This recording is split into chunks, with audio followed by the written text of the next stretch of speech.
Oi, pessoal, boa noite. Então, vamos para mais uma live do nosso projeto. E hoje a nossa convidada veio de outro estado para falar com a gente, a fisioterapeuta Andréia Queiroga, diretamente de João Pessoa, na Paraíba. Eu vou chamar ela agora, só um minutinho.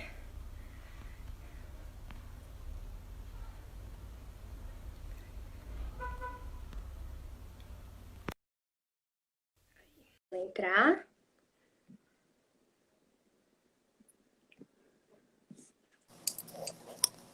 Olá, boa noite. Oi, tudo bom? Boa noite. Boa noite, porque aí é boa noite, né? Ai, O pessoal tudo daí bem? vai estranhar um pouco o nosso sotaque, viu? Ai, bem diferente aqui do nosso, né? Mas aí você fala mineirinho, né? Aham, E a gente fala boa noite. desse jeito. Tudo bem? Tudo bom? Prazer estar aqui, viu? Muito obrigada pelo convite. Muito obrigada por ter aceitado o nosso convite para vir falar de um tema muito importante, né, atualmente, principalmente os pacientes que estão aí se recuperando e reabilitando do Covid. Então, o DEA Isso. agradece imensamente você ter aceitado o nosso convite. Muito obrigada mesmo. Ah, eu que agradeço. Estou à disposição de vocês aí. Ai, que bom. Pessoal, então, enquanto o pessoal vai entrando, eu vou falar um pouquinho do seu currículo, tá? Enquanto Uhum. isso, espera mais alguns minutinhos, dá um número legal de pessoas para gente. Isso. Já quero saudar aqui o pessoal que está entrando. Tem a família, os amigos. Obrigada aí pela audiência. Então, vamos lá. Pessoal, a Andrea, ela é fisioterapeuta, residente no Hospital Universitário Lauro Vanderlei, da Universidade Federal da Paraíba, em João Pessoa, isso, né? Isso.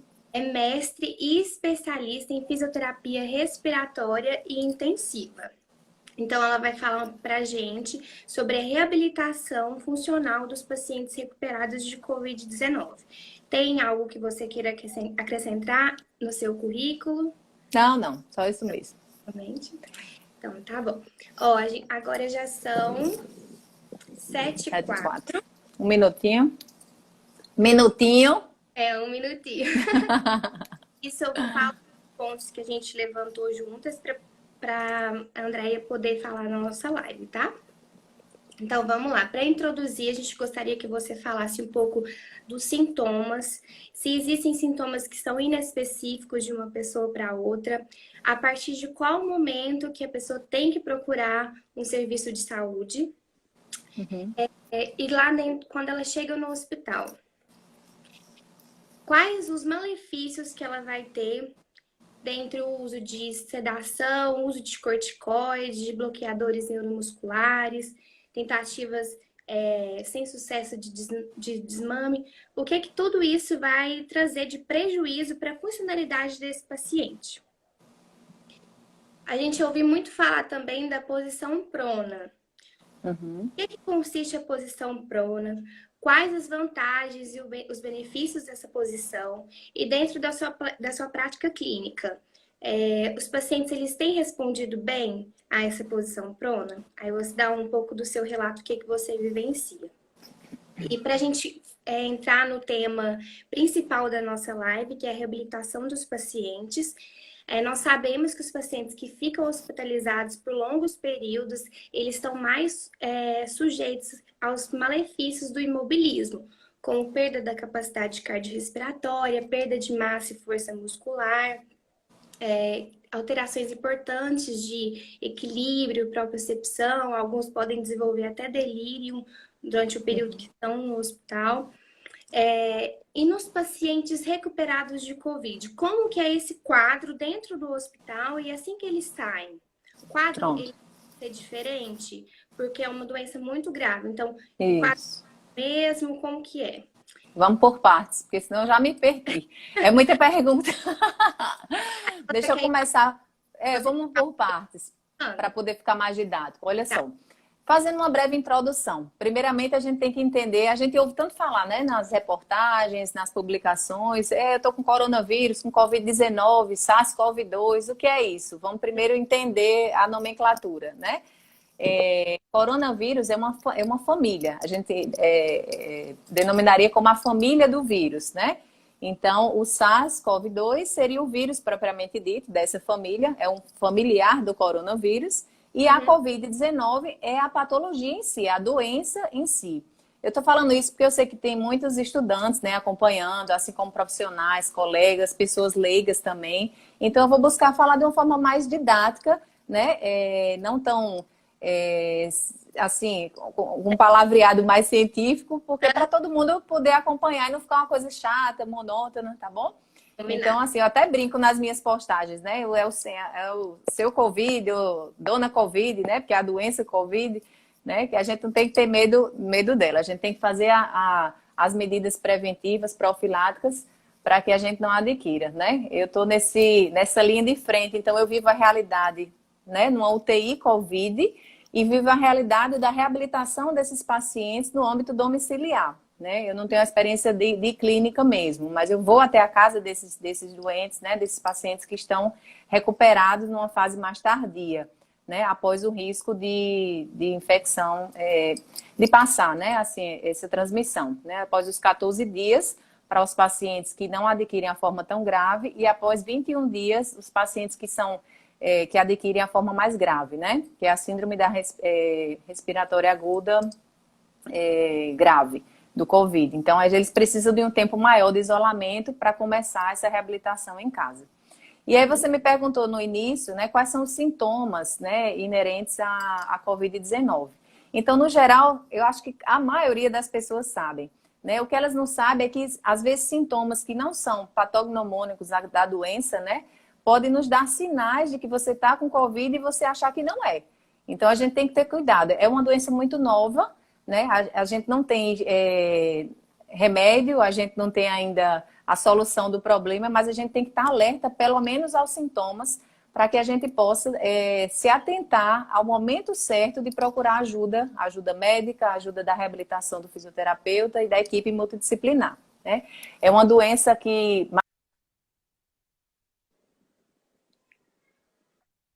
Tá. Então, assim, um dos sintomas mais comuns, né? Que eu venho observando que os pacientes relatam. Então, assim, a febre persistente por mais de 3 dias, dor de garganta, a anosmia, que é a perda do olfato, a ageusia, que é a perda do paladar.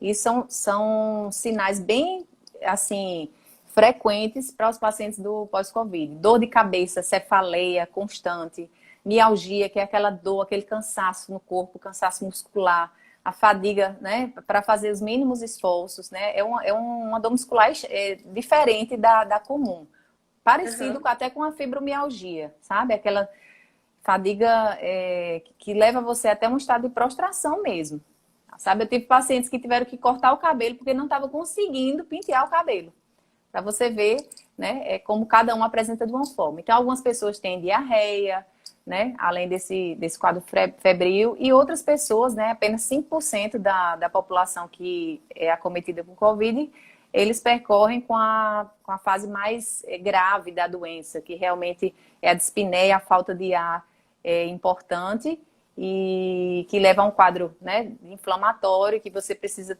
às vezes, de uma oxigenoterapia maior, e quando ela não responde com essa oxigenoterapia fornecida inicialmente pelo fisioterapeuta, né, no âmbito hospitalar, aí sim ela é levada a uma unidade de terapia intensiva, onde é avaliado e dado todo o suporte, às vezes necessário o uso de vieira artificial, que é a intubação, né, que vai ser avaliada pelo médico intensivista, e a equipe vai estar participando também desse processo.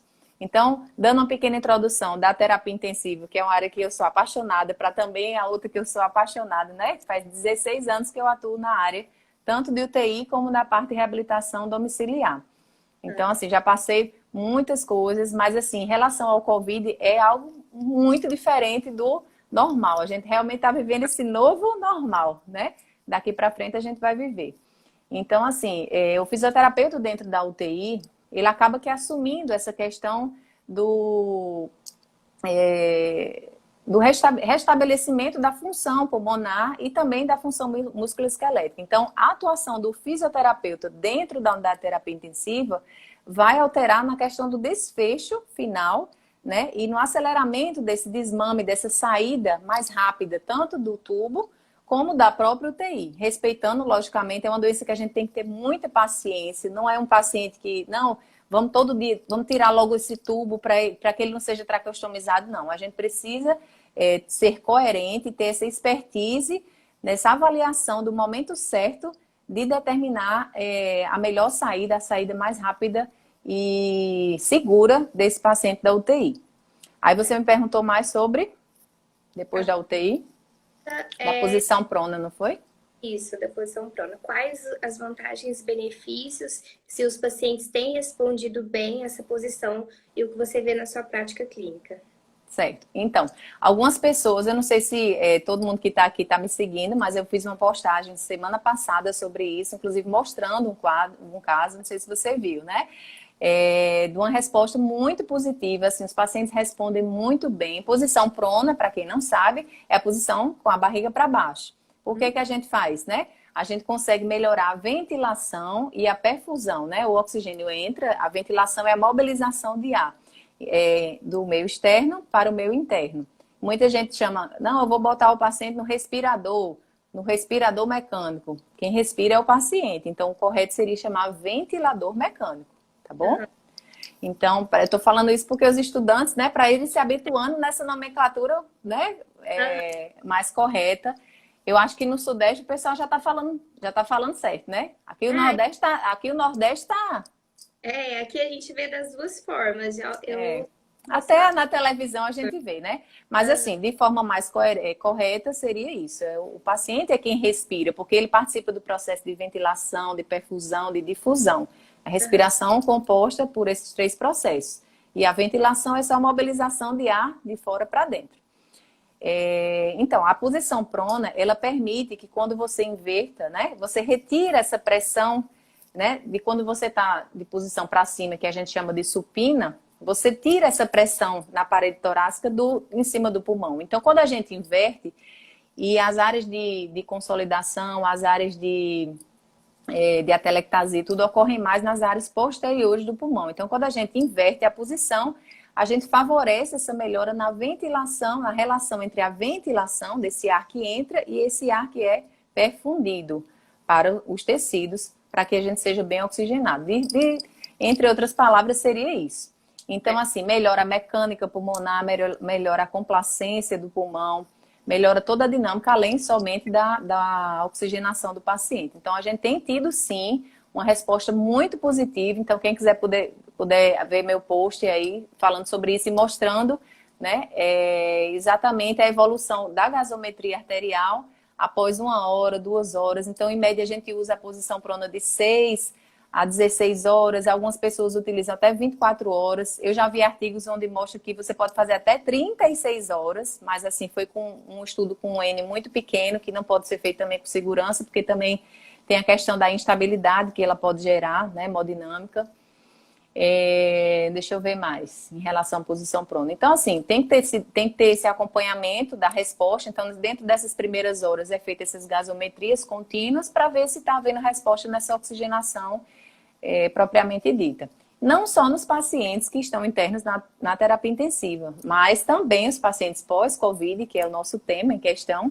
Eu tenho utilizado muito nos pacientes em domicílio a associação das técnicas de expansão pulmonar e observo e mostro para vocês, né, que quando o paciente está pronado, eu mostro lá o oxímetro, quem me acompanha vê, que há uma melhora, né, considerável na saturação de oxigênio. Teve um paciente que há poucos dias eu cheguei, estava 89%, e depois da fisioterapia e da posição prona, chegou a 94%. Então, assim, tem sim um benefício na prática. E é uma coisa tão simples, né? Então, vamos todo mundo dormir de barriga para baixo. Na dúvida. Sim. O próximo ponto que a gente levantou sobre o quadro clínico do paciente. A gente sabe que os pacientes hospitalizados, eles estão sujeitos a muitos malefícios, né? Pelo longo tempo de hospitalização mesmo. Em relação ao quadro clínico dos pacientes de Covid, muda em quais aspectos? Ele é mais grave? Como que é? Você fala em relação quando ele chega em casa e os pacientes que foram internos, se ele apresenta um quadro clínico diferente dos que não foram. Isso, em É relação isso? perda de força muscular, Sim, com certeza. Sim. Sim, com certeza. Por quê? Porque é que acontece? Sobretudo aqueles pacientes mais graves, que passam mais tempo na unidade de terapia intensiva, que eles precisam daquele tempo para restabelecer a causa do problema, né? Que é aquele processo inflamatório do pulmão. Você tem que dar o tempo de restauração pulmonar durante a ventilação mecânica. E aí é o fisioterapeuta, que é o profissional essencial, que tem que estar ali do lado monitorizando, fazendo de tudo para criar estratégias, não somente de correção de exames, de gasometria, mas principalmente estratégias de proteção alveolar, de proteção desse pulmão. Por isso se fala tanto ventilação protetora do pulmão. Então hoje a gente está muito mais preocupado em proteger de novas lesões, de distensões alveolar, né? E aí, se eu for falar, a gente passa 1 hora na live só falando sobre isso, sobre a mecânica, sobre o que a gente tem que ver, mas não é o foco no momento. Então, até me perdi, eu doida para falar da UTI. Se você quiser falar, fica à vontade. Aí, se não der tempo, a gente inicia outra, tá? Então tá bom. Então a gente vai ficar até meia-noite aqui. Meia-noite. Meia-noite para você. Eu tenho minha família aqui que está me acompanhando em São Paulo também. Eu tenho um lado aí pro Sudeste, viu? Eu sou meio nordestina e meio paulistana, viu? Todo ano eu tô aí com a minha família aí, morrendo de saudade. Eles estão aí acompanhando também. Ai, que Um ótimo. beijo, tia Marisa, Tiara, todo mundo aí que tá vendo. Então vamos lá, tava falando? Do clínico do paciente. Sim, então assim, esses pacientes que são internos, que eles precisam desse tempo, a maioria das vezes eles passam por um longo período em uso de sedativos, corticoides, de bloqueadores neuromusculares que afetam diretamente no quadro sistêmico dele, na relação da força muscular, há uma grande ocorrência da sarcopenia, né, que é essa perda muscular, pelo próprio desuso, pelo próprio imobilismo. Então, assim, dentro da UTI, o fisioterapeuta intensivista, ele tem esse papel de precocemente minimizar essas consequências desse imobilismo, respeitando, logicamente, a hemodinâmica e outros, e a avaliação funcional individual, né? Mas dentro do que você observa lá no hospital que você trabalha, tem como mobilizar esse paciente ainda no leito? Ou ele fica muito instável, muda os sinais vitais, cai a saturação? Como que é? Porque tem que ter uma cautela bem grande, né? Principalmente com paciente crítico, a gente já tem que ter cuidado. Isso. Então o cuidado é redobrado, né? Não, é triplicado. Olha só. Então, assim, vai muito da conversa, né, com o médico intensivista, com a equipe da enfermagem, que a gente precisa dessa integralidade. A gente não trabalha sozinho. Eu falei na live anterior, a unidade de terapia intensiva, ela remete muito mais à unidade do que do centro, o centro de terapia intensiva. Ela é onde as pessoas têm que estar mais unidas para tomar decisão. É um ambiente em que todos temos que ser um só, né, em prol do paciente. Então, assim, podemos e devemos mobilizar precocemente dentro da estabilidade clínica do doente, né? Então, a gente costuma, no nosso serviço, utilizar a eletroestimulação, né? Para evitar a perda da força muscular dentro, né, de cada avaliação. A gente costuma prescrever órteses. Eu vejo muitos pacientes lá com mobilização. Quando não tem a órtese, até fabricar a órtese, o que é que eu faço? Aí a gente faz as gambiarras. Aqui o nordestino sabe se virar, viu? Pega o lençol, amarra com fita, faz um rolinho para deixar o pezinho, porque isso tudo a gente sabe que atrapalha na reabilitação após, né? Na marcha, né? Aquele pé equino, pé para baixo, flexão plantar. Então, assim, nós fisioterapeutas, não somos fisioterapeutas somente respiratórios, nós somos fisioterapeutas motores por essência. Isso ninguém tira da gente, a cinesioterapia, né? Então, assim, eu sou apaixonada pelo movimento, né? Quem me conhece sabe que eu já sou elétrica, eu acordo 4 meses, 5 horas, vou fazer exercício. Então, até para a gente ter saúde, disposição, a gente precisa ter isso como rotina. Então, assim, eu quero transmitir lá dentro essa importância de algo que eu pratico na minha vida também. Então, eu sei o quanto é importante, né? Eu acho que até agora, o que está me protegendo, eu já fiz 3 testes negativos, né? E a gente tá ali linha de frente, eu acho que o que protege realmente é a prevenção. Porque, assim, eu não sei como ainda não peguei. Eu deixei minha filha lá no pai para ela não pegar de mim, 2 meses e ela pegou lá, você acredita? E lá não tem ninguém linha de frente. Ela tá me assistindo aí. Mas já tá recuperada, graças a Deus. Então, você imagina a minha cabeça, né? Pegou lá, longe de mim, que eu estou em linha de frente. Então, é muito relativo isso. Então, acho que a prevenção é o melhor caminho, né? E vamos seguindo. Então, a diferença quando os pacientes chegam para a gente já, né, que passaram por essa forma mais grave, eles realmente apresentam uma restrição maior, sobretudo da questão motora. E padrão restritivo mesmo pulmonar. Certo. Pode falar agora. Próxima questão é... Eu falo demais, né? Demais. Não, pode falar, o tempo que você quiser. A próxima questão é esse quadro, ele muda de um paciente que precisou de ventilação mecânica invasiva para um paciente que precisou ir para o hospital, mas não precisou ser entubado. Às vezes ele ficou num catéter nasal de O2 ou precisou só de uma máscara de Venturi ou reservatório. Esse quadro, ele muda? O paciente que foi entubado, ele fica mais grave e é mais uma reabilitação mais difícil depois? Então, é exatamente por isso, porque existe a associação dessas medicações, que para ele estar entubado, normalmente ele vai estar sedado ou utilizando bloqueadores neuromusculares que vão afetar sistemicamente o quadro dele, podendo levar essas alterações no quadro motor, né, sarcopenia e tudo mais. Eles adquirem muitas vezes padrões restritivos relacionados, adquirindo formas de fibrose pulmonar, né, que gera essa restrição e também a expansibilidade do pulmão, a elasticidade do pulmão. E isso a gente avalia através de mecanismos de força pulmonar, que eu vou mostrar já já. Já separei aqui umas coisinhas para mostrar para vocês. Combinado. Próxima questão. Quando nós podemos iniciar um programa de reabilitação após a recuperação da doença? Quais critérios são levados em consideração? Então, uma coisa que eu gosto sempre de falar. Dizer que você está curado do Covid não significa que quando você terminou os 14 dias, você, estando sintomático, você pode se denominar, dizer que está curado.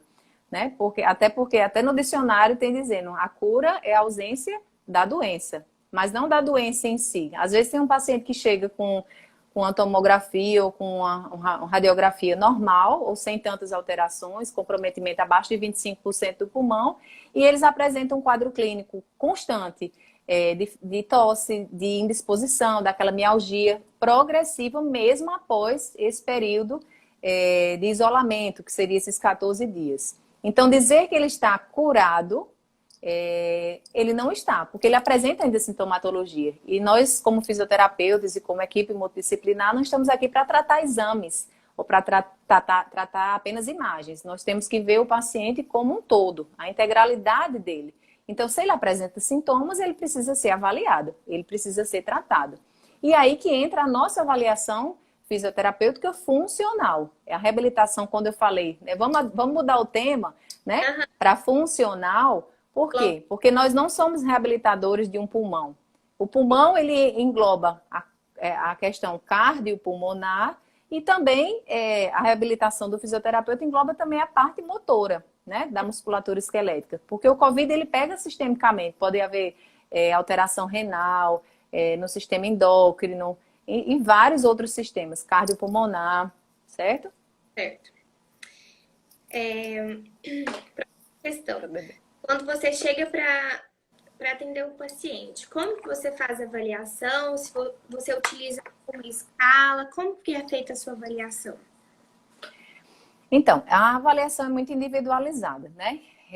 Se alguém veio aqui para aprender, tipo, uma receita de bolo, eu só sei fazer bolo, eu faço muito bem bolo, mas essa receita de bolo eu não vou passar para vocês, até porque nós precisamos respeitar a individualidade e o quadro clínico de cada paciente. Não adianta dizer para vocês, olha, chegue no paciente, faça shake, respiram, mobilização, ciclo econômico, não vou. Tem pacientes meus que estão, inclusive, me acompanhando aqui e me acompanham no Instagram e até questionam, por que ele faz isso e eu não faço? Porque você não precisa, né? Então, assim, aí eu mostro o porquê. Porque eu fiz a avaliação. Porque não adianta hoje o fisioterapeuta dizer, não, Eu fiz isso, eu melhorei, você está melhor, né? Da falta de ar. Sim, mas melhor quanto? Então, instrumentos de avaliação, manovacometria, provas de função pulmonar, tudo isso é importante para você dizer até um diferencial para os colegas que vão atuar nessa área, você ter instrumentos seguros para dizer ao paciente, olha, você melhorou em tanto. Você não melhorou assim, nisso, você melhorou quantitativamente e qualitativamente. Então, você pode mostrar e ter um respaldo de dizer assim, olha, eu melhorei você aqui, olha só, tá anotado aqui na minha avaliação que você estava com tanto de força muscular e depois do nosso programa de reabilitação você ficou assim. E isso é o diferencial, né? Mas isso aí é com a prática e eu sei que nem todo mundo tem acesso e nem todos os pacientes também têm acesso a essa assistência individualizada no pós-Covid, né? Eu atendo pacientes que têm uma condição financeira maior, que podem realmente pagar de forma particular e até melhora a questão do feedback, do que eu estou fazendo. Então, assim, a gente pode conversar por teleatendimento.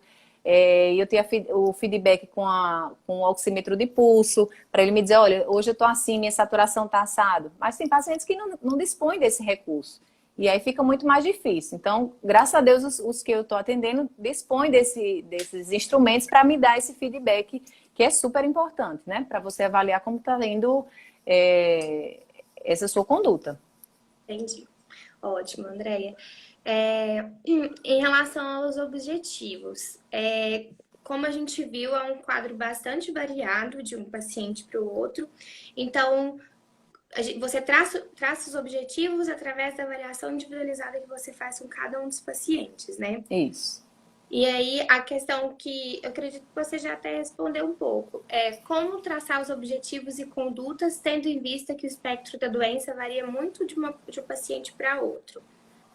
Faz a avaliação e depois... Exatamente. Não tem como traçar objetivos e programar uma conduta sem uma avaliação criteriosa e individualizada de cada paciente.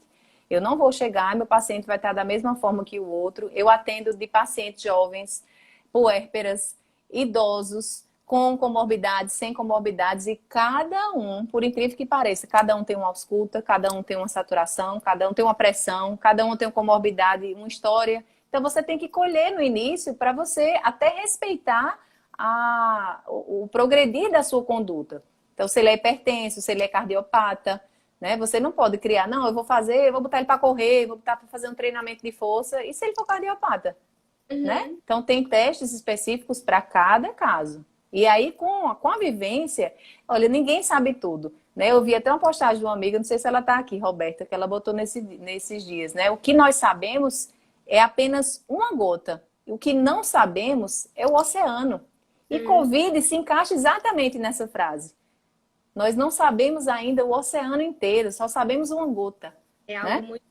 Né? É muito pouco, né? Então, assim, a fisioterapia não existem recursos, estudos randomizados, ensaios clínicos de evidência científica alta, né? Para que a gente possa embasar, não, eu vou fazer. E na fisioterapia é um pouco pobre também de alguns estudos em relação a quanto tempo eu devo administrar determinado aparelho, isso realmente tem indicação ou não. Então, a gente vai mesmo pela clínica. O Covid a gente não tem... E hoje em dia, até mesmo a parte clínica médica, você não tem como direcionar um tratamento clínico. Tem uns que gostam da hidroxicloroquina, tem outros que não recomendam. Ivermectina, não sei o quê. Então, assim, todo mundo fica meio que empiricamente tratando. E vai que dá certo, né? Pedir a Deus que dê certo. Mas, assim, na fisioterapia, a gente tem como tratar diretamente o sintoma em si. E a gente sabe que existem técnicas e instrumentos de avaliação que já foram bem estudados para determinados sintomas. Mas aí a gente vai vendo na vivência a questão da resposta terapêutica ao tratamento que foi proposto. Certo. A próxima questão. O uso da ventilação não invasiva, a gente sabe que está sendo contraindicado durante o período de UTI, justamente pelo fato de gerar aerossóis e aumentar as chances de contágio da equipe. Mas e na reabilitação desse paciente? A ventilação não invasiva, com o uso de corrente de CPAP ou bilevel, ela é indicada para o paciente? Então, vou fazer um adendo. Ela não é contraindicada no ambiente de terapia intensiva. Ela deve ser cautelosamente indicada. Por quê? Então, se o paciente na terapia intensiva existe um local de isolamento, a equipe bem paramentada, a possibilidade de abrir janelas. Tem algumas UTIs que são assim, ou um ambiente com pressão negativa, onde possibilita essa segurança para o paciente, principalmente para a equipe, por essa geração de aerosóis. A gente pode e deve, inclusive eu já fiz na UTI. E a gente consegue, determinando o tempo-resposta dessa ventilação não invasiva, através do BiPAP ou do CPAP, que no ambiente de terapia intensiva a gente utiliza no próprio ventilador mecânico, certo? Existe a utilização de filtros específicos para inibir essa geração de aerossóis, o ramos duplos, né? Diferente do CPAP convencional que o pessoal usa para dormir, para a apneia do sono, tá certo? Não é esse que a gente usa no ambiente de UTI. A gente usa do próprio ventilador com adaptação a esses filtros. Paciente totalmente conectado, interface bem adaptada, a gente pode e deve sim utilizar com critérios, tá bom? E aí a gente vai observar uns 30 minutos, em média, a resposta gasométrica, de sinais vitais, saturação e na oxigenação, se essa ventilação não invasiva está tendo efeito ou não para aquele paciente. Tendo efeito, ótimo. Você pode segurar mais um pouquinho, de 1 a 2 horas, se ele não for entubado, ótimo. A gente faz a ventilação não invasiva no objetivo de evitar o uso do alveolo artificial, porque a gente sabe que o paciente, uma vez que ele é entubado, provavelmente ele vai passar pelo menos uns 10 a 14 dias ali. Então, é risco de pneumonia associada à ventilação, risco de lesão alveolar, entre outros, né? Inúmeras consequências. Então, o que a gente puder, como fisioterapeuta, né, garantindo a nossa segurança, prevenir essas formas mais invasivas, essas condutas mais invasivas, a gente vai garantir um melhor desfecho e um tempo de internação menor na UTI e no hospital, garantindo também posteriormente diminuição na mortalidade e na qualidade de vida do paciente, melhorando. Certo. Eu não sabia. Então, assim, a ventilação não invasiva, ela não é contraindicada. Mas pode sim. E depende muito também da rotina agora falei bem da rotina do serviço que você trabalha. Então, tem hospitais aqui privados que preferem utilizar o sistema de alto fluxo, certo? Para melhorar essa oxigenação. Alguns utilizam já a ventilação não invasiva. Então, depende muito do meio de segurança para que não haja geração. Não é contraindicado, tá? Ele deve ser bem indicado e avaliado criteriosamente. No ambiente domiciliar, eu uso sim, inclusive durante a parte motora. Alguns pacientes também posto lá, alguns pacientes em ventilação não invasiva fazendo lá o ciclo ergômetro. Porque eu posso associar a reabilitação cardiopulmonar. Eu brinco que é o pacote 2 em 1, né? A gente pode tratar em conjunto. Você utiliza e você tem bons resultados. Ótimos resultados. Então, geralmente é um programa de 6 semanas em média, mas às vezes até antes disso, fazendo avaliação contínua, a gente consegue liberar e o paciente fica fazendo sozinho depois. Entendi. Certo. Próxima questão. Quais recursos você pode lançar a mão durante a reabilitação do paciente? E eles são, como você disse anteriormente, pode ser que um recurso um paciente vai usar e o outro não, né? Então, são bem de acordo com a avaliação, com os objetivos individuais que a gente vai estabelecer para os pacientes, né? Quais recursos você pode utilizar? Se você puder mostrar para a gente também, se você tiver. Vou mostrar cenas dos próximos capítulos. Tem uma pessoa aqui perguntando, falando exatamente, porque eu acho que tem muito estudante, né, assistindo. É porque os alunos estão lendo as diretrizes com pouca experiência prática ainda. E isso é uma realidade. E eu vi... É nossa professora, professora Célia. Ah, tá. Prazer, professora. Olha só, o que é que acontece? A prática clínica, realmente, para os pacientes com Covid, ela é de extrema necessidade. A gente vê que alguns profissionais nesses hospitais de campanha, né, estão sendo contratados pela própria necessidade, né, os profissionais adoecendo muito, indo de frente, e acaba-se por uma necessidade, né, da saúde pública, tendo que assumir, né, um cargo de fisioterapeuta intensivista sem essa prática clínica. Então, assim, isso realmente é muito até perigoso, né? Porque não é qualquer fisioterapeuta, até intensivista, às vezes especialista em com diploma, né, que tenha a expertise para atuar, e você tem que ter muito jogo de cintura, você tem que atuar rapidamente, pensar rápido, porque às vezes 1 minuto faz a diferença no desfecho daquele paciente. É você saber o momento certo de agir, que conduta melhor para o paciente naquele momento. Então, vai muito do feeling, né? Você tem que ter esse feeling. E realmente isso só a prática que vai lhe dar, né? Mas não que seja... A gente só aprende praticando. Então, quem puder estagiar... Então, assim, eu acho que esse é o momento da gente estudar, da gente criar estudos, de ser temas de monografias, de especialização, de pós-graduação, porque a fisioterapia respiratória vai bombar por um tempo, porque tudo indica que a Covid vai ser uma endemia, né? Depois da pandemia, ela vai virar uma endemia, né? Certo. E aí, Respondi, né, Célia, né? Isso, Célia. Dentre esses recursos que você pode lançar a mão, quais são, para que serve, qual o objetivo deles? Então, eu vou falar no geral algumas coisas que normalmente eu uso. Então, assim, tanto dos pacientes que têm a possibilidade de adquirir alguns recursos, normalmente, como é fisioterapia respiratória, a gente individualiza muito os equipamentos para que não haja realmente essa transmissão, né? A gente tem alguns equipamentos que eles podem ser higienizados, né? Com hipoclorito, colocado de molho, tudo. Mas, assim, eu prefiro individualizar. Então, os pacientes adquirem uns filtros onde a gente faz essa barreira, né, antibacteriana, que eu vou mostrar aqui para vocês. Ele funciona em vários aparelhos, eu não sei se vocês conhecem. Esse daqui a gente coloca como Power Brief, é o filtro antibacteriano. Ela está dizendo, depois de atender de 100 a 1.000 pacientes, melhora, né? Melhora muito. Se for até 2.000, 100.000, melhora mais ainda, viu, professora? Então, assim, esse é um filtro que eu utilizo bastante para justamente fazer essa barreira no uso dos aparelhos, certo?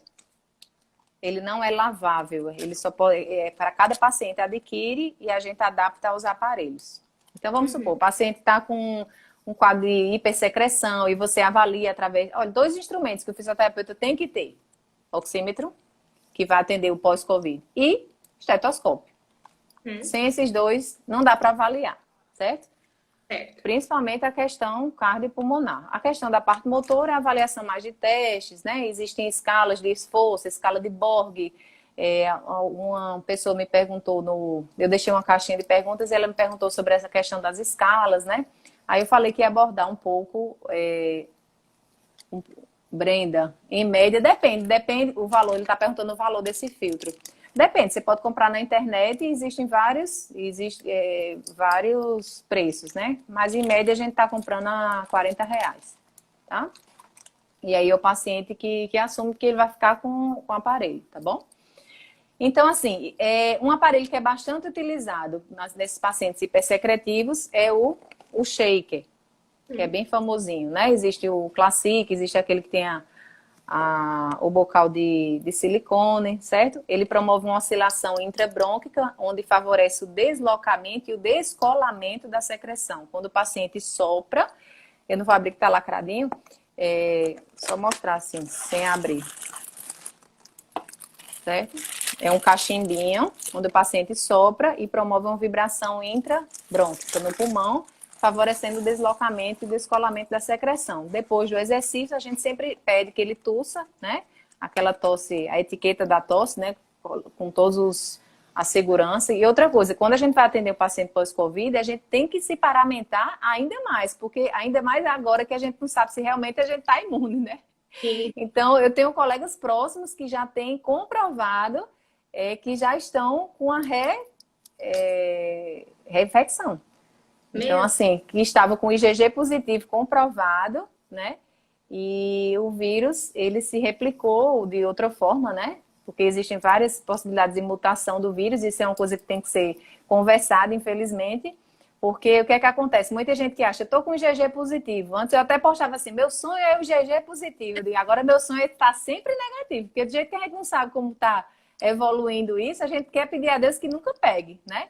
Sim. Então, ter tido Covid e achar que está 100% seguro, imune de tudo, tome cuidado. Porque, assim, pessoas bem próximas, e eu vou fazer uma postagem sobre isso, com o exame dela, mostrando para vocês que mesmo após o IgG positivo, é uma médica, inclusive, intensivista, que está na linha de frente, e ela teve novamente, e está, inclusive, novamente, com todos os sintomas, inclusive mais exacerbados, e agora o IgM positivo. O IgM na sorologia, né, quando você colhe o sangue, quando o IgM está positivo, significa que o vírus está atuante, você está transmitindo o vírus, né? Ele está no alto poder de contaminação. O IgG positivo significa que você já está imune, mas aí, entre aspas, agora, né? Existem já estudos aí falando sobre... Hã? Não Cortou tão como... imune parcialmente, tá? Certo. Deixa eu ver quem está falando aqui. Tá. Obrigada, tia. É bom falar isso mesmo, porque aí o pessoal começa a achar que tá imune, aí sai sem máscara. Aí começa, não, eu sou, se sente o super-herói, agora eu posso andar por onde eu quiser, posso ir pra praia, posso ir pro shopping, posso fazer tudo. E não é bem assim, é uma doença que ainda não se sabe o decorrer dela, né? Então, aí eu falei de uma técnica de higiene bronca que a gente usa. O shaker, né? Deixa eu ver outra. O estímulo da tosse. Ultimamente, e há muitos anos, assim, que eu não faço mobilização torácica, sabe? Existem alguns estudos que mostram, né? Que, por exemplo, terapia, a gente faz mais em criança, na verdade, né? Porque a criança, antes dos 3 anos, é muito difícil ela obedecer o comando do soprar, do tossir, do escarrar, do expectorar. Então, a gente tem utilizado as manobras torácicas mais em crianças mesmo, ou RNs recém-nascidos, certo? Certo. Tem algum outro recurso que tem outro objetivo, além do que você mostrou, do shaker, que serve para respiração pulmonar, força? Não, essa é para terapia de higiene brônquica, né? Aí vamos lá, o paciente na radiografia de tórax, na tomografia, existem áreas de colabamento e atelectasia, né? Que é esse colabamento do pulmão. E ele precisa de um trabalho, ele se cansa aos mínimos esforços. Ele, na ausculta pulmonar, ele apresenta um murmúrio vesicular reduzido, né? Uma expansibilidade torácica reduzida. O que é que a gente poderia fazer para auxiliar nessa melhora clínica, né, e funcional desses pacientes? Então, a gente dispõe de alguns aparelhos. Existem vários, certo? Então, assim, isso é o que eu uso mais no dia a dia. Lembrando que todos os pacientes utilizam de forma individualizada bocais, sistema da mangueira, clipes nasais. Então, assim, eu tenho vários kits individuais, inclusive está até fechado esse aqui, para a gente realizar tanto as provas de função pulmonar como a terapia propriamente dita, tá? Então, esse daqui é um equipamento bem antigo, né? Que a gente pode utilizar tanto em forma de bucal como em forma de máscara, tá? Máscara facial, que é essa daqui. Deixa eu pegar aqui. A gente pode adaptar, mas assim, eu gosto de utilizar mais o bucal, porque para adaptar o filtro fica difícil. Então, eu peço que realmente o paciente faça através, né, via oral. Então, é um equipamento que chama EPAP, né? Ele gera uma pressão positiva ao final da expiração, a famosa PIP, né? Que para pediatria o pessoal chama muito de PEP, né? Mas aqui a gente chama de PIP. P-E-E-P, é em inglês, tá? Então, você sopra e essa mola gera uma resistência ao final da expiração. Quando você sopra contra uma resistência, essa pressão ela retorna ao pulmão e favorece a abertura do alvéolo, melhorando a oxigenação, a ventilação, perfusão, tá? E aí existem protocolos, séries e tudo mais. Isso aqui é uma forma de trabalhar a expansão pulmonar. Uma forma bem simples também de trabalhar de forma artesanal, tá trabalhando com essa PIP também, é a PIP, e alguém me perguntou no direct, eu digo, eu vou fazer aqui e montar, né? Então, eu não tinha a garrafinha de 1 litro, mas eu peguei essa menorzinha só para simular. O que é que eu faço? De forma artesanal. Porque se o paciente não puder comprar, que é mais caro, ou não puder dispor do filtro, então existe uma forma bem artesanal de fazer isso. Ai, meu Deus, entrou o canudo. Então, vamos lá. Cada centímetro de água que a gente coloca, ela favorece 1 centímetro de pressão para o pulmão. Então, a gente mede, por exemplo, 5 centímetros de água, com mais ou menos 500 ml de água, para uma garrafinha de 1 litro, me gera uma pressão pulmonar de 5 centímetros de água, que também vai favorecer um pouco, mas aí você pode aumentar, usar PIPs de 8, de 10, tá? Certo. A professora está falando, lembre-se que temos caixinhas diferentes de técnicas terapêuticas, treinamento de força. É isso mesmo, eu vou falar, viu, professora? Estou aprendendo com a senhora. Olha só, então você vai fazer, ó.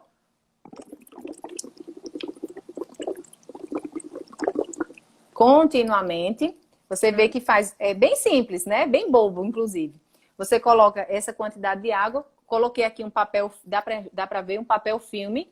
Por isso Aham. que chama pipe selo d'água. Você fecha, né, a entrada de cima da garrafinha, deixa ele bem vedadinho e fura o canudinho. E lá dentro você promove, você vai ver que gera uma resistência à saída do ar, que é o que faz esse aparelhinho. Então, quando o paciente, né, não tem tanta condição financeira, eu oriento que possa fazer também, ou nos dias que eu não vou fazer a fisioterapia, que eu não posso levar o aparelho junto com o filtro, tudo, ele faça na minha ausência. No final de semana eu passo as tarefinhas de casa para ele, tá? A gente tá em quanto tempo? Tem 10 minutos, né? Ah, Mais ou mas menos. a gente pode estender, sem problemas. Vai até meia-noite, eu tô falando. Vocês vão me aguentar aí? Tá indo devagarzinho, o pessoal tá entendendo direitinho o sotaque. Deixa eu aí conversar com o pessoal. Agora eu tô ficando mais animada com essas lives, porque depois da primeira eu não sou muito de fazer live, até porque, olha, não é sempre assim que a gente aparece, não. A realidade é bem outra, né? Você que me acompanha aí, que a gente tá com aquela cara de acabada. Você nem imaginava que eu ia chegar assim, né? A gente tem que se maquiar um pouquinho, ficar mais apresentável, né? Faz de conta que a gente é assim, todo dia. Né? Então, olha Ó, só, voltando à programação aqui.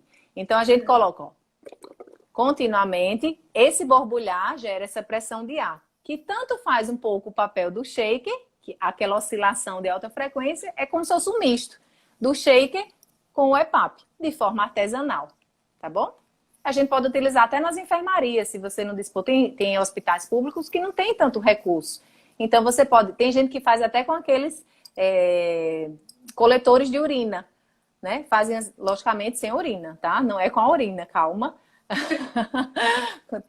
Pega uma... Tem um monte de gente, kkkk. Deixa eu perguntar. qual a Tem uma maior pergunta. dificuldade que você encontra nos atendimentos pós-Covid domiciliares? Então, é uma pergunta de alguém muito especial aí, que é meu fã particular. Deixa eu dizer assim, a maior dificuldade depende. Às vezes, assim, a resistência a alguns exercícios, certo? A realização de alguns exercícios. Porque, assim, existe a questão, não, eu já sei de tudo. Tem pessoas que já são bem formadas, e alguns exercícios são meio que bobos, né? Mas, não, eu já tô bem, não preciso mais de fisioterapia, já posso estar de alta. E só quem pode determinar essa alta é o fisioterapeuta que fez a avaliação criteriosa e funcional. Alguns acham, não, eu já tô bem. E o que é que acontece no Covid-19? Na Covid-19? Olha só, Valesca tá dizendo que é o noivo. O povo já quer me casar aí. Quem sabe?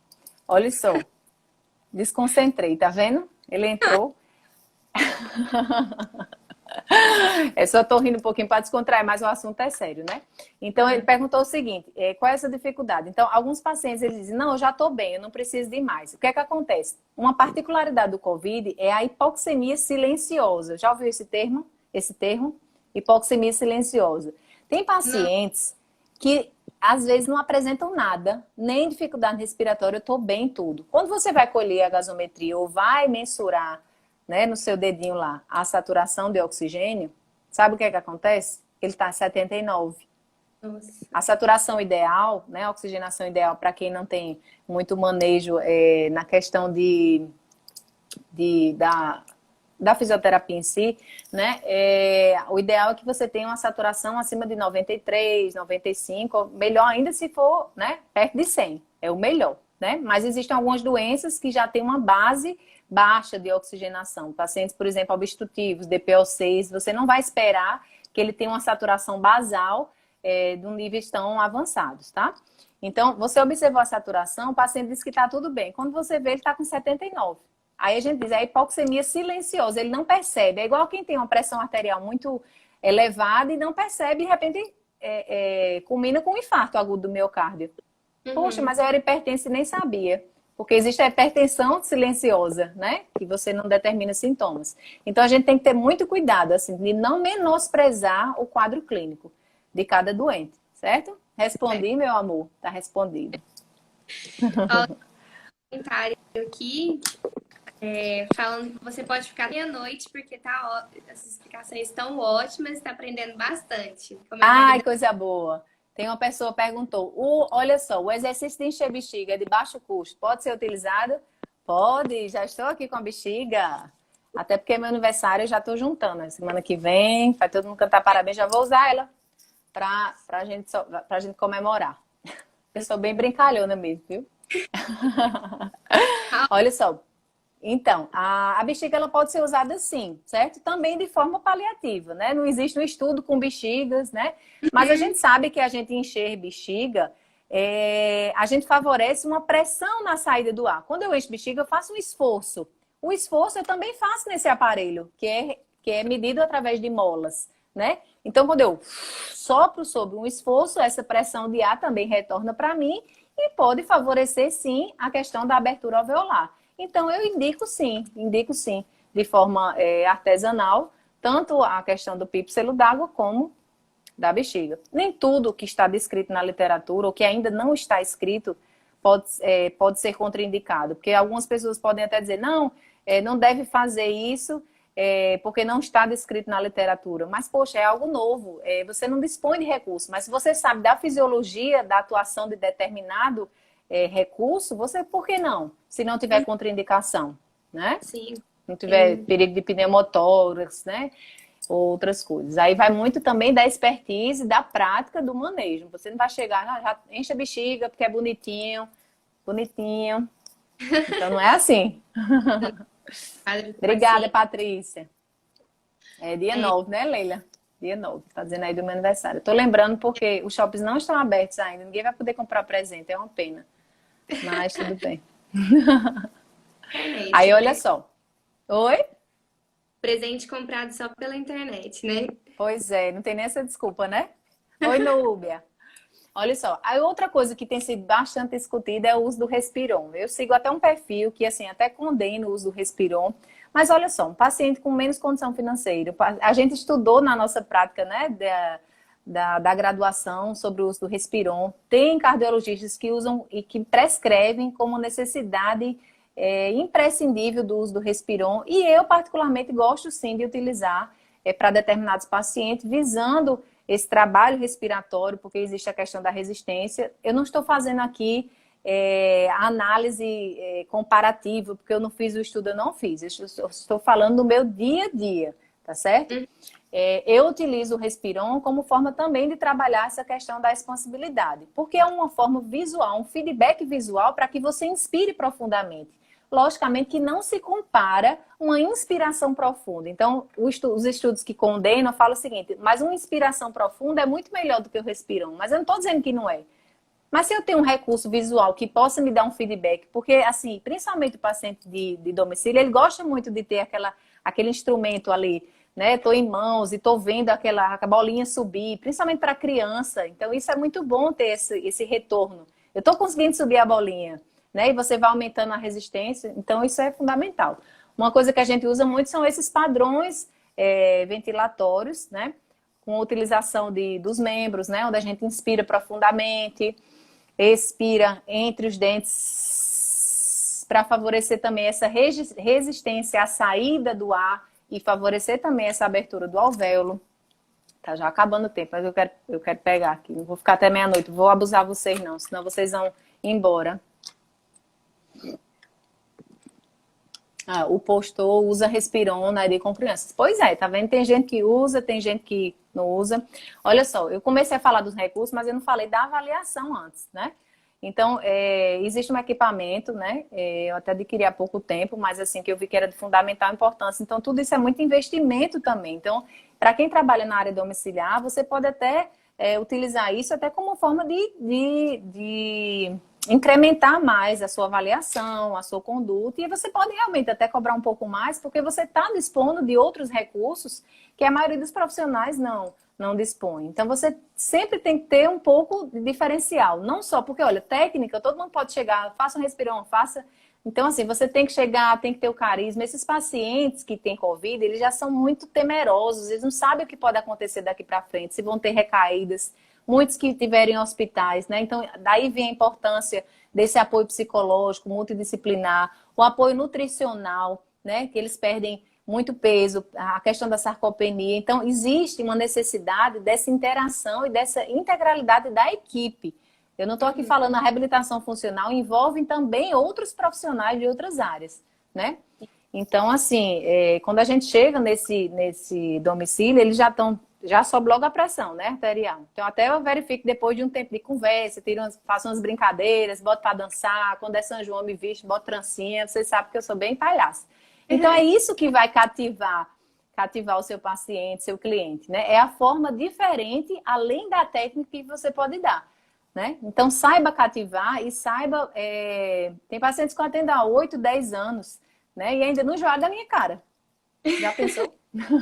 Por isso que agora eu estou usando aventais coloridos, porque, olha, já é uma coisa tão negativa que a gente está vivendo, e tanta incerteza, que se você não levar um pouco dessa alegria, né? Seja no ambiente de UTI, como seja no ambiente de domiciliar, né? Você acaba que entrando também no buraco. Então é preciso, eu tenho um lema, né? É preciso saber viver e vamos rir para não chorar. Porque a gente não sabe o dia de amanhã, né? Então é verdade. Tem alguém deve ficar na mesma posição. Por quanto tempo são realizadas mudanças de decúbito nesse caso? Alguém está perguntando. Quem foi? Naninha. Naninha, né? Vou responder. Porque é importante essa interação também, que às vezes a pessoa tem dúvida. A gente já falou sobre a posição prona, né? A Sobrafi, ela publicou um artigo que fala que é de 6 a 16 horas. Mas na prática a gente tem médicos que permitem que a gente, tendo uma melhora satisfatória com acompanhamento da gasometria, melhora né, sem alteração hemodinâmica, e avaliando a cada hora, a cada 2 horas, tendo uma resposta positiva, a gente pode até deixar 24 horas, mais ou menos, respeitando a mudança de face, mudança na posição.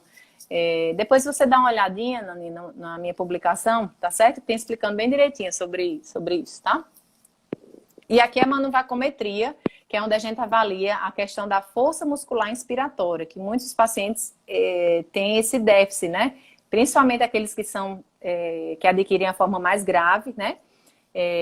Há uma perda realmente da força, da função pulmonar, e a gente aqui, isso é um instrumento de avaliação. Através desse instrumento, onde a gente puxa, eu não vou fazer porque tô com batom. Então, ó, puxa, e aí a forma, o ponteiro vai para a parte negativa e a gente calcula a pressão inspiratória máxima. Uma vez que a gente pode calcular também a expiratória, e faz de forma positiva, o ponteiro vai para a direita. Essa partezinha vermelha daqui, a gente para onde ele só para ter um controle. Vamos supor que ele parou em menos 50, quando eu puxei o ar.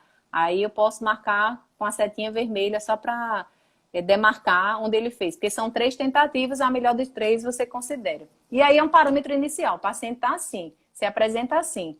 Aí o que é que eu vou fazer agora? Eu vou traçar a minha conduta. Se ele está com pressão inspiratória máxima muito reduzida, eu posso traçar uma conduta baseada nessa pressão para fortalecer esse pulmão. E aí, depois de algumas sessões, fazendo aquele programa que foi direcionado para ele, novamente eu vou reavaliá-lo e poder dizer a ele, olha, você estava assim, mas depois de tudo que eu fiz, que eu programei para você, eu fiz novamente e você se apresentou assim. Então, isso é de suma importância. Não é bom, a gente não gosta de dizer, né, poxa, eu melhorei nisso, quantitativo. É como a gente faz avaliação com o educador físico, né? Avaliação física. Eu melhorei no percentual de gordura, não é isso? A bioimpedância. Então,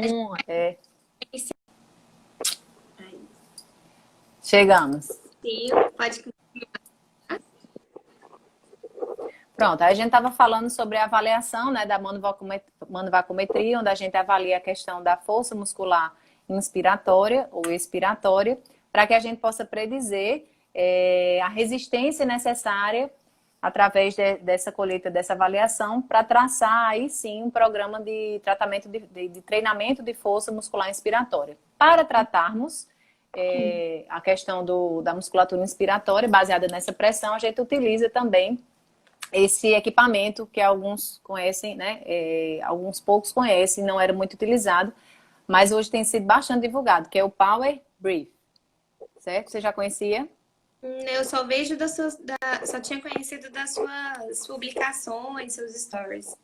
Pronto. Então, assim, existem várias formas. Esse daqui é o Plus, mas existe o Classic. Existem vários. Não vou fazer propaganda, que eu não vou ganhar nada com isso. Me patrocina, por favor, tá? Se vocês quiserem. Se alguém der Power Brief, né? Estou precisando. Então, é um sistema de mola, né? Onde a gente, através da resistência que a gente colheu na manovacumetria, existe uma tabela onde a gente utiliza, por essa pressão que a gente utilizou, a gente encontrou uma resistência, a gente determina uma resistência a ser trabalhada para cada paciente. Por isso que eu estou dizendo, não é receita de bolo. A gente precisa caso a caso, né? Um paciente obeso, ele com certeza ele vai ter um padrão mais restritivo do que um paciente magro, né? Lembrando que o pulmão, a quantidade, a capacidade pulmonar do pulmão, ela é baseada pela altura do indivíduo e não pelo estado de peso, né? Inclusive, a minha dissertação do mestrado foi sobre isso. Os pacientes eles eram hiperventilados porque se considerava o peso corporal para calcular 6 ml de peso por quilo. Ah, esse paciente tem aí 70 quilos, mas não é os 70 quilos. Ele pode estar com edema, ele pode estar infiltrado. Não é o quilo, é a altura dele que tem que ser levada em consideração. E aí existem várias fórmulas para calcular. Assim como para se fazer a avaliação, você se media também pela idade, existe essa tabelinha de correlação. E aí eu também utilizo a questão do filtro. Ou quando tira a live, muita gente sai, né? Você salvou a live? Eu salvei, Salvou? a gente do feed. Tá. Ah, tá. É no YouTube também, é? Tem um link?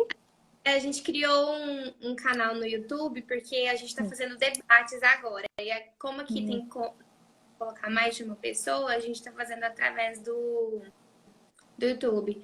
Aí essa segunda-feira teve uma, na semana que vem tem outra também. Mas aí eu Tá. download da live e te mando depois, se você quiser. Tá. Aí o pessoal pode assistir pelo YouTube ou é só por aqui? Pode. Assim que termina, eu faço download do vídeo e posto lá no YouTube, Então tá bom. no nosso canal. Então tá bom.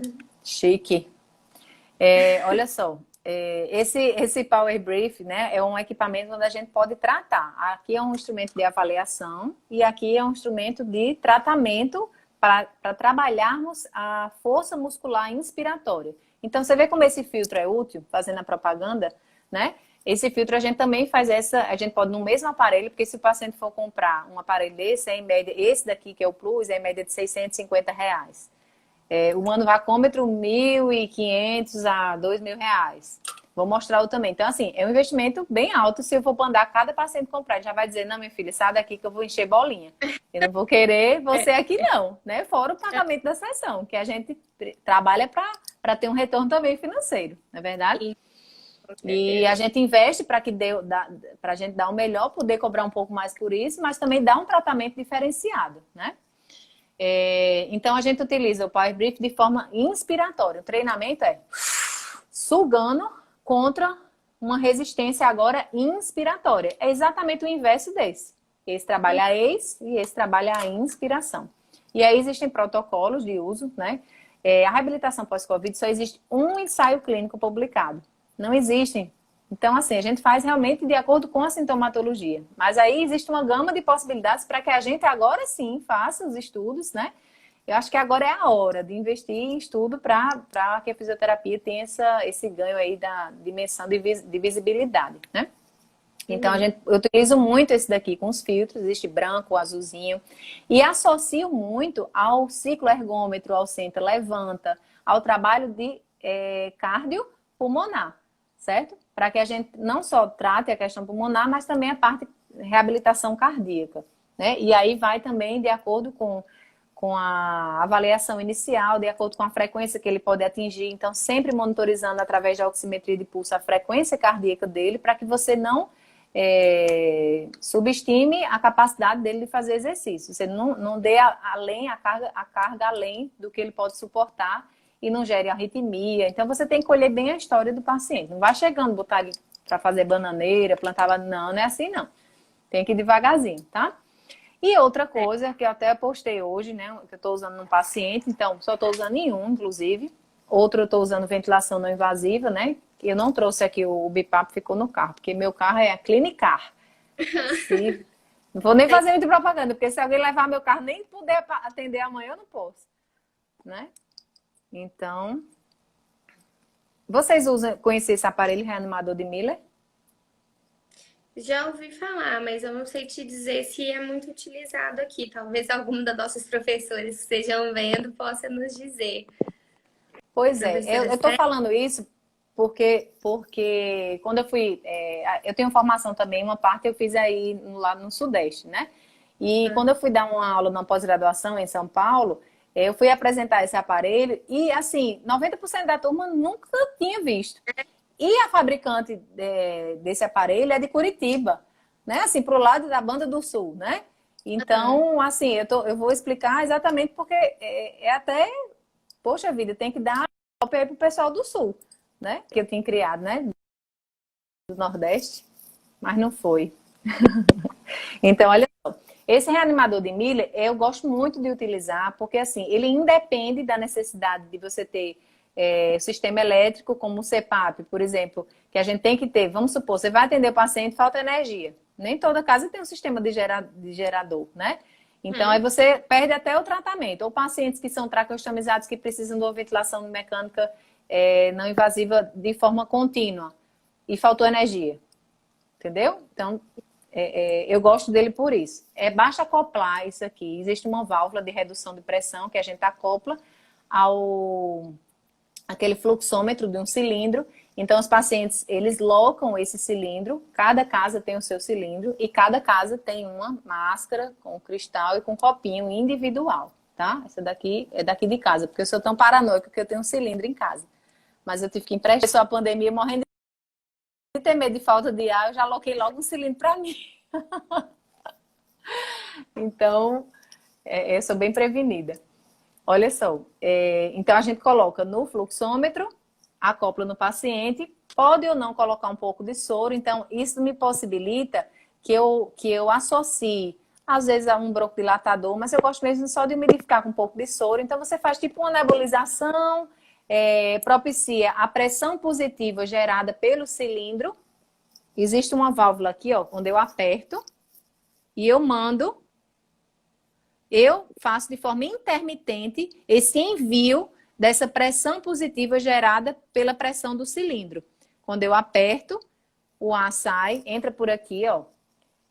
Aí faz a fumacinha, vem para o paciente e o paciente inspira na hora que eu injetar o ar. E aí eu favoreço a pressão positiva, tá? Junto, ele faz nebulização. Então eu faço tanto pressão positiva como oxigênio terapia, porque está associada ao oxigênio, tá? O CPAP, ele só dá a pressão de ar, ele não dá oxigênio. Então, para pacientes que, por exemplo, têm uma saturação muito baixa e você precisa adicionar o tratamento, eu gosto de utilizar esse equipamento. Logicamente que o CPAP e o BiPAP, ele pode ser usado de forma mais contínua. Então, os pacientes que estão estáveis, que assim, já estão na fase mais tardia, eu gosto de utilizar o reanimador de Miller por ser uma forma mais portátil, onde eu posso associar o uso do oxigênio também, sem ter que fazer muita gambiarra. Eu utilizo a própria pressão do cilindro para fornecer a pressão de ar junto com o oxigênio. Bom? Ótimo.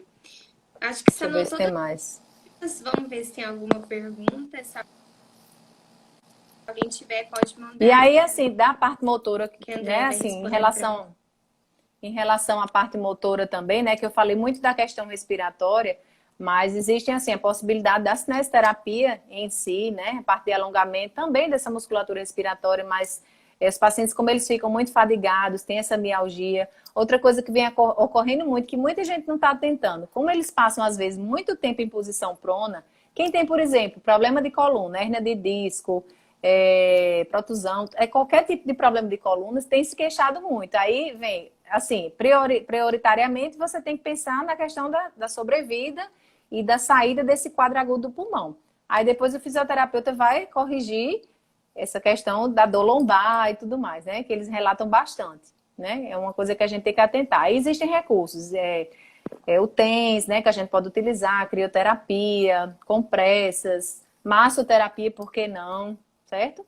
E aí os recursos que a gente já conhece de alongamento, cinesioterapia, sedestação precoce, tanto na UTI, a gente colocar os pacientes sentados, em pé, trabalhar marcha, como um paciente clínico normal, depois, logicamente, respeitando a individualidade e o parâmetro de avaliação inicial. Tá? Uhum. Certo. Perguntas? Vamos ver se tem alguma pergunta aqui para cima.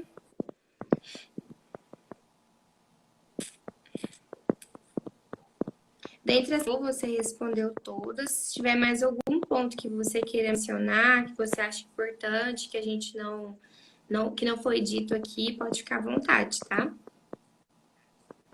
Não, é assim, acho que tem alguém que quer perguntar mais alguma coisa? Tá entrando aí os colegas que trabalham comigo, Leonardo.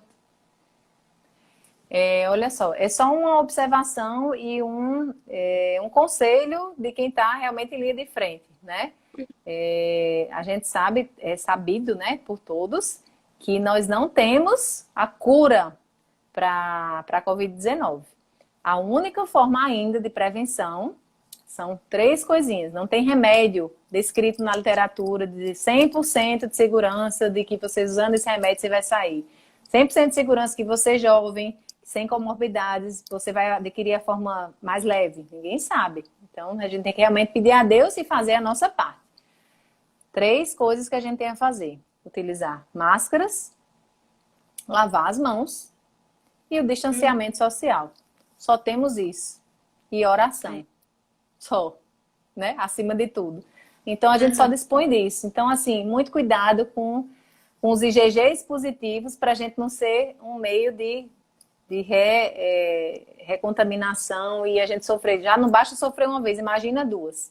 Né? Sim, Eu acho que é totalmente... Assim, acho que é uma coisa que ninguém deseja, né? Para si nem para os seus, né? Uma coisa que mexe muito com o psicológico das pessoas e dos seus familiares, porque tem a questão de você estar longe, de estar isolada, né? Eu estou passando também por isso, né? De estar longe dos meus amigos, das pessoas que eu amo. Então, eu sei muito assim, acho que eu tenho tanto Deus na minha vida que eu sei meio que levar essa situação de uma forma mais lúdica, né? Embora não seja tão lúdica. Mas se a gente não souber trabalhar esse lado psicológico da gente também, a gente como profissional da saúde, a gente vai no mesmo barco, a gente cai numa depressão, a gente vê mortes todos os dias, parada cardíaca todos os dias. Mas também a gente vê momentos de alegria, onde a gente pode proporcionar, sabe, contato, né, dos familiares com os pacientes que estão ali internos. Isso eu estou falando no ambiente de UTI, né, que eu vivo essas 2 realidades. E também a gente pode chegar na casa deles e ser um meio de instrumento, de ser uma luz, né, de esperança. E acho que é o papel do fisioterapeuta, não transmitir só a técnica, mas transmitir, acho que todo profissional da saúde tem a essência do amor ao que faz, né? Mesmo a gente não sendo tão reconhecido financeiramente, né, ainda, mas que eu espero, né, que haja, né, essa visibilidade e as coisas mudem daqui para frente. Mas eu acho que tudo que a gente faz com amor, a gente tem um retorno muito maior do que o financeiro pode nos dar. E assim, isso é uma coisa que eu tenho muito na minha vida. Assim, tudo que vocês veem, tudo que eu posto, realmente eu faço aquilo que eu amo e amo o que eu faço. E agradeço demais a oportunidade de estar compartilhando com vocês. Eu sou uma fisioterapeuta realizada por tantas experiências, tantos milagres que eu já presenciei, muito feliz no que eu faço. E dinheiro é consequência, sabe? A minha última postagem foi isso, né? Você acha que não vai trabalhar? Nem me lembro mais. Você viu? Vi, Quando não tem aquela frase que diz assim, se você ama aquilo que você faz, você não vai ter que trabalhar nem um dia. Não, é mentira. Você vai trabalhar sim, mas você vai encontrar o prazer no seu trabalho. Então você vai se dedicar, vai virar noites e noites sem dormir, mas você vai estar fazendo aquilo que você ama. Então você vai ter que trabalhar sim, mas trabalhar com amor. E isso é muito gratificante. Ter o retorno, ter esse feedback, você cria o elo com seus clientes, seus pacientes, você vira um pouco de família, da família também. Dele, né? Pessoal, Obrigada, Leo. batendo palminha. Qual é o conselho que você daria para os estudantes? Tem uma pergunta aqui, do Max. Estudem. Estudantes, estudem, né? Na verdade, olha, às vezes nem só uma questão de estudo. Às vezes a gente estuda e não tem oportunidades. Então, assim, às vezes a gente demora um pouco, depende muito da realidade de cada cidade, né, que você está. Então, eu acho que tudo que a gente trabalha com muito empenho, a gente consegue. Uma hora ou outra chega, né, o seu espaço. E você vai ter, sim, seu nome, vai adquirir seu espaço de acordo com aquilo que você plantar. A gente só colhe aquilo que a gente planta. Então, para quem está começando agora, eu digo isso. Dedique-se, né? Trabalhe, mas trabalhe com esse amor que eu tanto falo. Com dedicação, com empenho, né? O pessoal fala que meu dia tem 48 horas. Eu acho que é até mais, viu? Porque lá eu só posto a metade. Porque fora dali, quem me acompanha no outro Instagram pessoal sabe. É uma vida, a gente tem que ser mãe, dona de casa, profissional. Ali é só profissional. Eu já corro tanto, né, Vitória? Sim, eu que acompanho e vejo. Almoçando no carro, bem, né? A vida, eu digo que é a vida difícil, né, entre aspas. Ó, o pessoal elogiando bastante. Ter você como parceiro é um orgulho, meu aprendizado. Mensagem do Léo Ferreira. É meu colega de trabalho. Obrigada, Então, Clery, também. Eu achei mais perguntas, se alguém... A gente vai finalizando, mas se por acaso quem tiver e quiser mandar, fica à vontade, tá? Pode mandar pelo direct também. Então é isso, tem o meu e-mail também, se alguém quiser. Se você pode falar que a gente depois coloca na descrição da live também. Mas se você quiser falar... É andreiaqueiroga@hotmail.com, tá? Então, eu fiz o top de João Pessoa. Então é isso, pessoal. A gente aqui mais uma vez disponibilidade com a gente. Eu que te acompanho, vejo que a sua rotina é bem corrida, né? E você conseguiu arrumar um tempinho. É verdade. Obrigada. Foi uma palestra ótima, esclarecedora. Então, a gente só tem a agradecer e espera poder contar com você em outras oportunidades, tá? Eu que agradeço, viu? Até a próxima. Então, um beijo. Muito obrigada pela participação de todos aí, por terem me aguentado, né? Acabou uma live, vocês continuaram, voltaram. A metade foi embora, que não aguentava mais. Mas estou muito feliz pela participação de todos vocês aí. Desculpa as brincadeiras. Esse é o lado nordestino, o sangue arretado, a mulher arretada, né? Daqui do Nordeste. É o calor do Nordeste faz a gente ser assim. Tá bom? Então, um beijo grande. Obrigadão para vocês, viu? Parabéns pela iniciativa. Agradeço também à Universidade, né, Federal de Uberlândia. Manda uns pãezinhos de queijo pra gente aqui também, que a gente gosta. Eu mando cuscuz, tá? Aqui de Minas, né? Manda pelo correio. É de Minas. Mas tá perto. Pela presença, tá? A gente vai ficando por aqui. A gente vai soltar a próxima live, que vai acontecer aqui no Instagram, e posteriormente a gente vai ter debates também. Então, quem ainda não segue o nosso canal, chama o Projeto Fisiotalk UF, é só colocar no YouTube que vocês vão encontrar. Aproveita e faz a inscrição para o pessoal que está assistindo a gente que não é da UFO, a gente disponibilizar os certificados também. É só fazer a inscrição através do link que está disponível na nossa bio, colocar o nome, CPF e e-mail, e a gente vai conseguir emitir os certificados. Para você também a gente vai emitir, tá? Para todos os palestrantes, para as pessoas que estão fazendo a inscrição, a gente está conseguindo emitir os certificados através da plataforma que chama CX, que é uma plataforma aqui da UFO.